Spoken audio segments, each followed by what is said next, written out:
अरे बेट्यानो, इतक्या लवकर मी काय जात नसतो तुम्हाला सोडून. हा, मला बी अजित पवार म्हणतात. पण गऱ्यांनो, नियतीचा खेळ बघा. खरंच आज माझा हा प्रवास इथंच थांबतोय. मी नेहमी म्हणायचो राजकारण आपल्या जागी आहे, पण काम महत्वाचं. लोकांनी मला कामाचा माणूस म्हटलं, तीच माझ्या आयुष्याची सर्वात मोठी कमाई होती. आज निरोप घेताना मन खूप जड आहे, पण एक समाधान आहे की शेवटच्या श्वासापर्यंत मी तुमच्यासाठीच धावत होतो. मी तुम्हाला शब्द दिला होता, जोपर्यंत माझे हातपाय चालतात तोपर्यंत तुमचं भलं करण्यासाठी मी झटत राहील. नियती बघा कशी असते.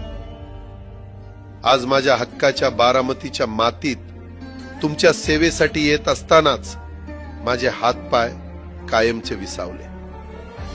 पण मला अभिमान वाटतोय की मी रिकाम्या हाताने नाही, तर तुमच्या कामाची फाईल छातीशी धरूनच या जगाचा निरोप घेतोय. शेवटच्या क्षणीही माझ्या डोळ्यासमोर फक्त तुमचा चेहरा होता. माझा स्वभाव थोडा रोखठोक होता. कधी कुणावर ओरडलो असेल, कुणाचं मन दुखावलं असेल, पण माझ्या त्या रागामागे फक्त एकच तरफड होती की माझ्या सामान्य माणसाचं काम झालं पाहिजे. सत्तेसाठी नाही, तर तुमच्या हक्कासाठी मी नेहमीच दादा म्हणून उभा राहिलो. आता मी निरोप घेतोय, पण महाराष्ट्र थांबता कामा नये. माझी जबाबदारी आता मी तुमच्यावर सोपवतोय. राजकारण करा, पण विकासाची गती थांबू देऊ नका.